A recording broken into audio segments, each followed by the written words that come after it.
More people than ever are starting to use leverless controllers, so in today's video, I'm going to give you some tips I wish I knew when I first started using leverless after many years of arcade stick.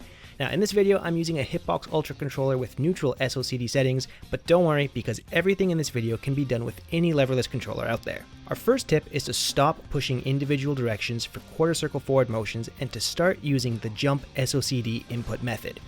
One of the most common input errors for leverless players is to miss diagonal inputs during quarter circle motions. Luckily, the jump SOCD input method completely fixes this. It's also a faster input overall if you practice it. Now, don't just take my word for it though. Pro Street Fighter player Kawano is one of the most accurate leverless players out there, and his execution is top class. Let's listen to what he has to say about fireball motions on leverless. 特にこの離すっていう動作がレバーレスやる上でめちゃくちゃ難しい。実は離せてないとかよくあるの。だから離せてなくてこんな感じで波動拳出したつもりが斜め下で入力入れちゃってて出てないみたいな。簡単だし、なおかつ速い。Alright, so here's how you do it. Push and hold down, then forward, and never release these two buttons. Then tap jump and punch at the same time. Then you can let go of all the directional buttons. The same thing applies for the two-player side. Just mirror the input. It's a bit awkward at first, but trust me, this is worth practicing. This input method is also really great when trying to do walking Hadokens, but just make sure you tap back when walking forward first to avoid accidental Shoryukens. And finally, make sure you spend some time practicing this input from crouching status too, especially when you're holding down back to block. The next tip I got for you guys is the two-player DP shortcut. Anti-air Shoryukens from the two-player side can be tricky because we have to use our left pinky, which is a really awkward finger to move quickly.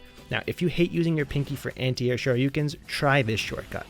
Hold down forward, hold these buttons down, then tap and release back, and then push the attack button for your Shoryuken. And this will give you a Shoryuken command. It takes a bit of practice, but it feels really good once you get it. The nice thing about this trick is that it allows us to always use our index finger as our dedicated anti-air Shoryuken finger, no matter which side of the screen we're on. And if your inputs are really clean, this gives you an easy way to cancel into level 3 supers from anti-airs. The next tip I have for you is to use the jump button while crouching to micro-walk forwards and back. Now this is an extremely accurate and fast way to walk back and forward out of crouch and then immediately return to a blocking position.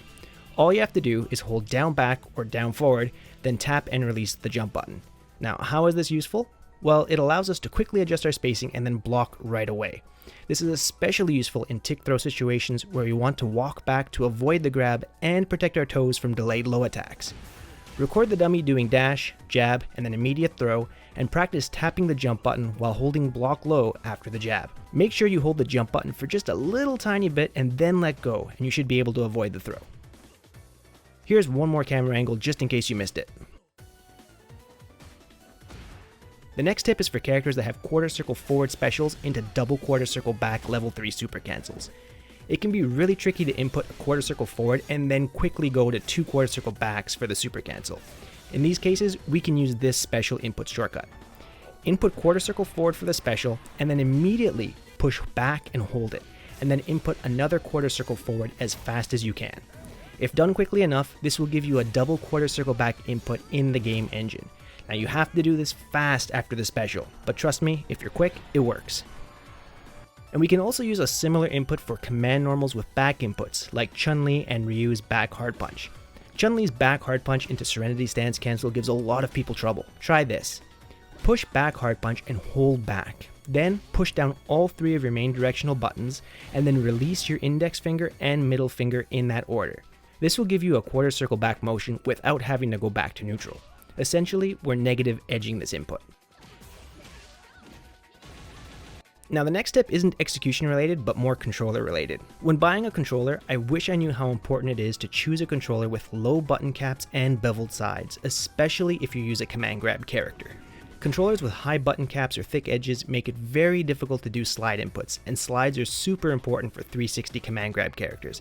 That's why when people ask me about leverless controllers, I always recommend controllers with low buttons. The last tip I wish I knew is to not play with flat palms. This is an ergonomic disaster waiting to happen. Try to position your hands in an arc, like a typist or a classical pianist.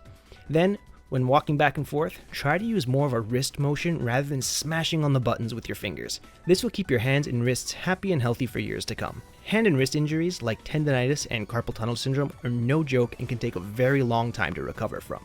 I've been playing Leverless for over 2 years now and I've never experienced any wrist or hand pain, so trust me, pay attention to your posture so you can keep those late night ranked crash out sessions going for many years to come. And that's it for the tips I wish I knew when I started Leverless. What are some tips you wished you knew? Let me know in the comments and I might include it in a future video. And if you enjoyed this, please like and subscribe to the channel to help me make more videos like this in the future. Thank you all for watching, and until next time, take care.